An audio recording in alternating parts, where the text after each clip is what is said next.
capital, qu'est-ce qu'elle va apporter? Ben, elle va se dire que, quelque part, quand j'ai démarré, les gens me disaient, de temps en temps, j'ai pas mal de gens qui viennent me voir, qui me disent, j'ai une idée géniale, mais chut, c'est confidentiel. Oui, oui, oui, parce que j'ai peur qu'on me l'applique.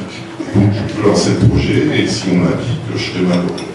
Moi, ma réaction, ça a toujours été de dire, c'est pas une idée géniale.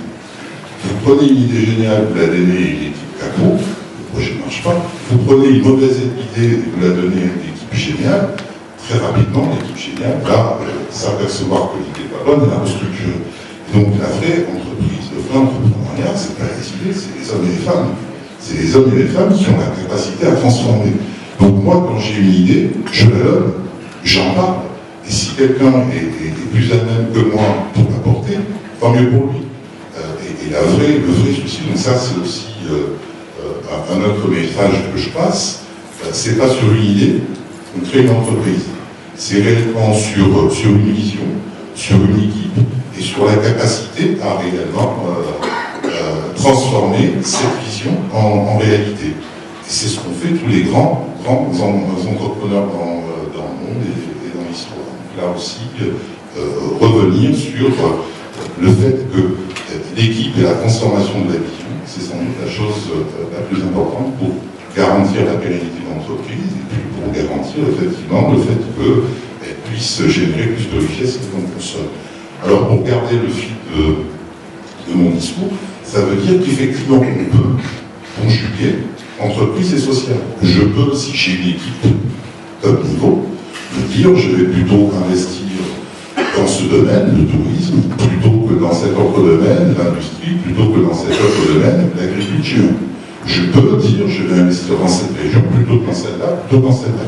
Et aujourd'hui, je pense que c'est comme ça qu'il faut aussi qu'on raisonne dans notre pays. C'est-à-dire que cette déstructuration, cette déstabilisation un petit peu régionale, nous, entrepreneurs, on doit avoir cette capacité, cette volonté, cette vision de se dire, je vais répartir et rééquilibrer ma façon de voir, ma façon d'investir, pour réellement aller vers une économie un peu plus sociale. Donc, première chose, la vision. Cette vision et cette stratégie aussi, entrepreneur, si on choisit d'être entrepreneur, on ne peut pas tout faire. On ne peut pas faire de l'entrepreneuriat et de la politique. Ce n'est pas un bon ménage. Ça veut dire que l'entrepreneur a besoin du politique, au même titre que le politique a besoin de l'entrepreneur d'avoir une vision, de la mettre sur pied et de la voir se réaliser. Et de la voir se réaliser de manière rentable économique. Mais il est là pour aussi jouer les règles du jeu. Il est là aussi pour respecter la législation. Et il est là aussi pour pousser les limites de cette législation et pour dire, là, il y a une barrière et une frontière qui va m'empêcher, moi, de devenir un acteur régional, moi, de devenir un acteur international, moi, d'avoir suffisamment de compétences, suffisamment de compétitivité pour pouvoir être un acteur qui joue sur l'échelle internationale. Je rouvre une petite parenthèse. Ouvrir aujourd'hui dans la loi de finances le sujet de la fiscalisation des entreprises offshore, à mon avis, c'est pas opportun. La Tunisie a une économie interdépendante. Notre économie regarde aujourd'hui à 78% l'Europe, à plus de 50% la France. Et demain, elle doit regarder l'Europe et l'Afrique. Ça doit être une économie ouverte. Notre économie a besoin d'investisseurs tunisiens, mais d'investisseurs étrangers. Pas parce que l'argent étranger est meilleur que l'argent tunisien, parce qu'il faut mélanger les deux pour s'enrichir des différences. Et l'investisseur étranger a besoin d'être rassuré. L'investisseur étranger, aujourd'hui, n'a pas le choix. Il y a le choix entre la Tunisie et d'autres pays. Et il faut que dans ces choix, nous soyons suffisamment motivants pour que son premier choix soit la Tunisie. Aujourd'hui, notre premier compétiteur, c'est l'impact dans nos entreprises chinoises, dont une qui disait, on fait une étude et on réfléchit pour savoir si on va ouvrir une antenne à Tunis ou à Casa. Qu'en pensez-vous?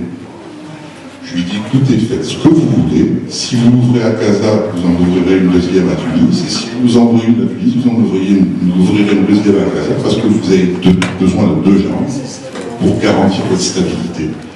Et je pense que c'est ça que l'on doit avoir comme raisonnement, comme message, pour réellement gagner en compétitivité. Donc là, l'influence que l'on peut avoir en disant ça n'est pas opportun, il faut séduire. Aujourd'hui, nous sommes dans une situation où, quand on regarde les indicateurs de go no-go pour investir en Tunisie, ils sont plutôt tous dans le no-go. Il faut les dégoupiller les uns après les autres. C'est certainement pas en rajoutant un 48e que l'on va séduire les investisseurs, qu'ils soient, encore une fois, étrangers ou nationaux. Donc, ça, c'est très important de se le dire, de le partager et de porter le message, mais de manière rationnelle, de manière structurelle, de manière économique, et en montrant ce qu'on risque de gagner en taxant et ce qu'on risque de perdre en nous taxant. Je préfère, et à l'époque où mon ami Jeb était ministre des Finances, on a eu plein de débats, et je crois que ce qui a fait que notre gouvernement a marché, c'est que les ministres n'étaient pas l'un contre l'autre, ils étaient travaillés ensemble. Mais quand vous prenez une décision au ministère du Commerce pour réduire une taxe, parce que ça libère un pan de l'économie, le ministre des Finances, vous dites, attends, moi je ne peux pas, si je me réduis la taxe de 2 points, je vais avoir moins de gains et je ne vais pas pouvoir équilibrer. Mais quand on lui répond qu'en réduisant la taxe de 2 points, j'augmente l'assiette, et donc en valeur absolue, j'augmente son revenu, la réponse elle est logique. Qu'est-ce qui fait qu'il va dans ce sens-là? C'est la confiance. Et c'est comme ça qu'on a fonctionné. On a un certain nombre de sujets sur lesquels on a gagné les points de taxe, parce que le fait de gagner les points de taxe en discutant avec les entrepreneurs, on s'apercevait que ça augmentait l'assiette, et donc in fine les équilibres financiers étaient respectés. Ce qui me revient aussi en mémoire, c'est des échanges assez fréquents que j'avais eus avec les entrepreneurs qui avaient toujours besoin d'une validation au niveau du ministère du Commerce, qui me semblait aberrant.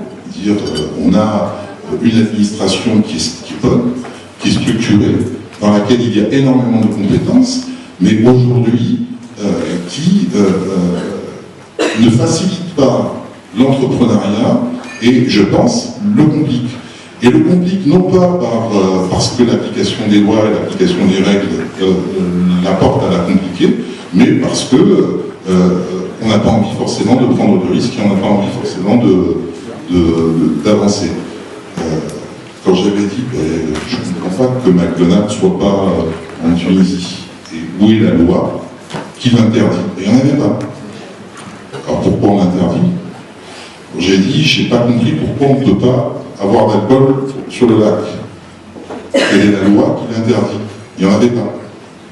Et pourtant, donc là aussi, je pense que nous, au niveau de l'entrepreneuriat, on doit aussi peser sur le politique pour que, à minima, les lois qui existent soient appliquées, et soient appliquées dans la transparence et dans la rapidité. Et puis quand elles ne sont plus en conformité avec les besoins, et qu'on les fasse évoluer. Donc, ça, pour moi, c'est très important. Alors, la stratégie long terme que doit avoir la Tunisie, c'est une stratégie qui est politique. Et là, on en a discuté, débattu, on a des visions, et je pense que on peut tous être fédérés le fait de dire que l'emplacement de la Tunisie géographique, politique, économique et sociale fait que si réellement on en a envie, si réellement on s'en donne les moyens, la Tunisie peut être une plaque tournante, relais de croissance de l'Europe sur l'Afrique, qui est le marché de demain.